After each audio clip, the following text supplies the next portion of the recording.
Chapter 18 Indraprastha. When news of the incidents that took place during the Swayamvara at Panchala reached Hastinapur, Vidura was happy. He immediately went to Dhritarashtra and said, "O king, our family has become stronger because the daughter of Drupada has now become our daughter-in-law. Our stars are good." Dhritarashtra thought, in his blind fondness for his son, that it was Duryodhana, who had also gone to take part in the Swayamvara, that had won Draupadi. Under this mistaken impression, he replied, "It is indeed, as you say, a good time for us. Go at once and bring Draupadi. Let us give Panchali a joyous welcome." Vidura hastened to correct the mistake. He said, "The blessed Pandavas are alive, and it is Arjuna who has won the daughter of Drupada. The 5 Pandavas have married her jointly, according to the rites enjoined by the Shastras. With their mother Kunti Devi, they are happy and well under the care of Drupada."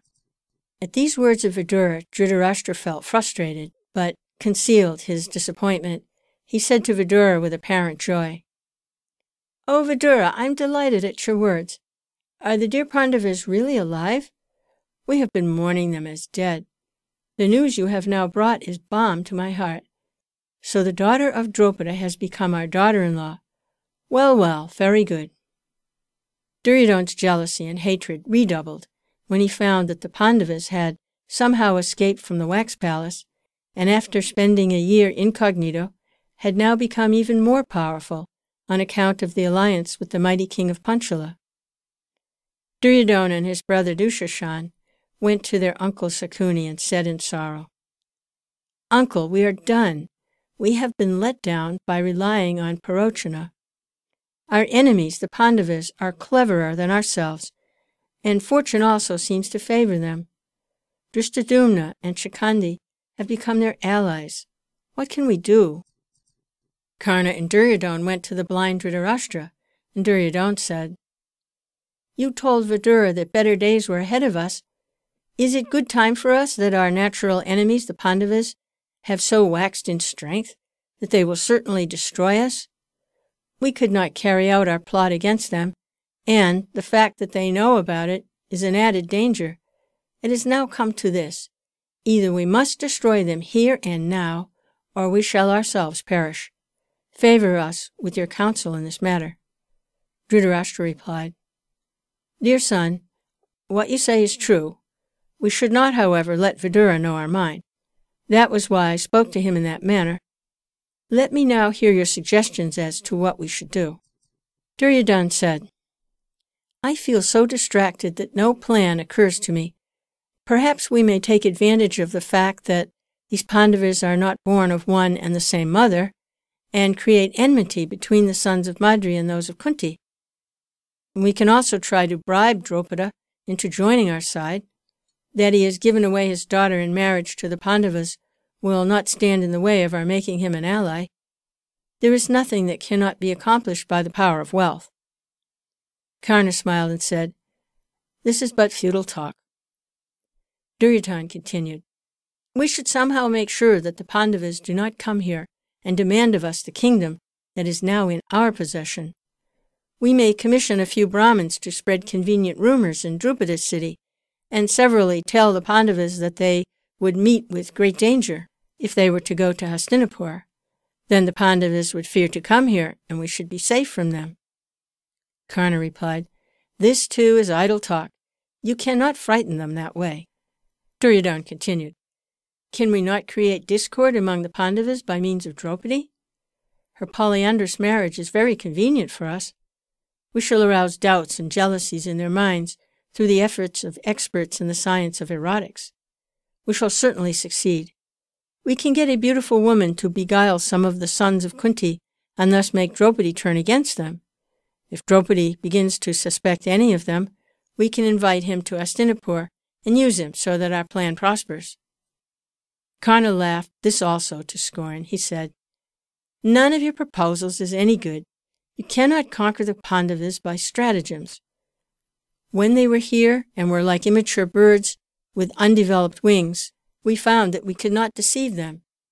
And you think we can deceive them now, when they have acquired experience and are moreover under the protection of Drupada? They have seen through your designs. Stratagems will not do hereafter. You cannot sow dissension among them. You cannot bribe the wise and honorable Drupada. He will not give up the Pandavas on any account. Draupadi also can never be turned against them. Therefore, there is only one way left for us, and that is to attack them before they grow stronger and other friends join them. We should make a surprise attack on the Pandavas and Drupada before Krishna joins them with his Yadava army. We should take the heroic way out of our difficulty, as befits Kshatriyas. Trickery will prove useless. Thus spoke Karna. Dhritarashtra could not make up his mind. The king therefore sent for Bhishma and Drona and consulted them. Bhishma was very happy when he heard that the Pandavas were alive and well as guests of King Drupada of Panchala, whose daughter they had married.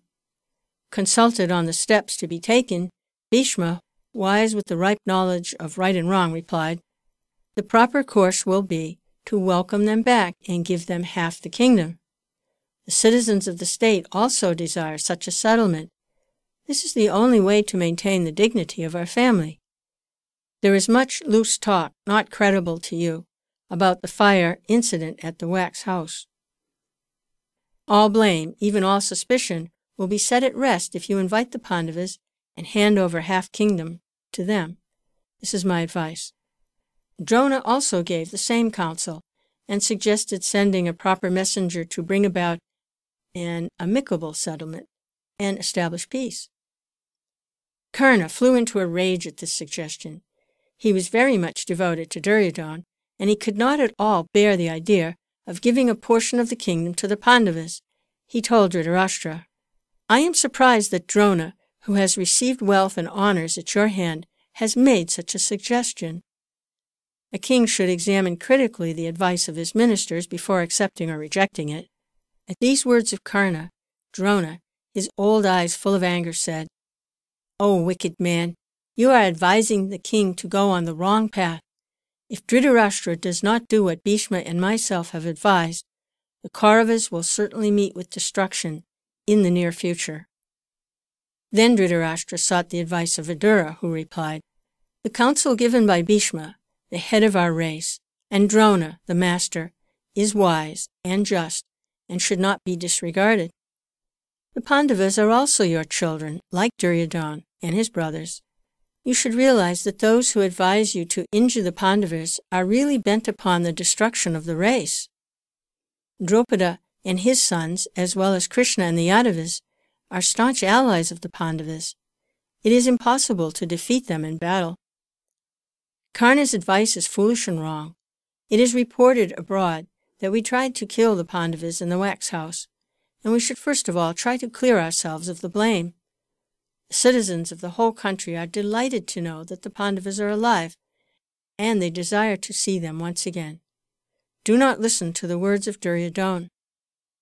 Karna and Sakuni are but raw youths, ignorant of statesmanship, and incompetent to advise. Follow Bhishma's advice." In the end, Dhritarashtra determined to establish peace by giving half the kingdom to the sons of Pandu. He sent Vidura to the kingdom of Panchala to fetch the Pandavas and Draupadi. Vidura went to the city of King Drupada in a speedy vehicle, taking along with him many kinds of jewels and other valuable presents. Vidura rendered due honor to King Drupada and requested him on behalf of Dhritarashtra to send the Pandavas with Panchali to Hastinapur. Drupada mistrusted Dhritarashtra, but he merely said, "The Pandavas may do as they like." Vidura went to Kunti Devi and prostrated himself before her. She said, "Son of Vichitravira, you saved my sons. They are therefore your children. I trust you. I shall do as you advise." She was also suspicious of Dhritarashtra's intentions. Vidura thus assured her, "Your children will never meet with destruction. They will inherit the kingdom and acquire great renown. Come, let us go." At last Drupada also gave his assent, and Vidura returned to Hastinapur with the Pandavas, Kunti, and Draupadi. In jubilant welcome of the beloved princes who were returning home After long years of exile and travail, the streets of Hastinapur had been sprinkled with water and decorated with flowers. As had been already decided, half the kingdom was made over to the Pandavas, and Yudhisthira was duly crowned king. Dhritarashtra blessed the newly crowned Yudhisthira and bade him farewell with these words: "My brother Pandu made this kingdom prosperous. May you prove a worthy heir to his renown. King Pandu delighted in abiding by my advice. Love me in the same manner. My sons are wicked and proud. I have made the settlement so there may be no strife or hatred between you. Go to Indraprastha and make it your capital. Our ancestors, Pauravas, Nahusha, and Yayati, ruled the kingdom from there.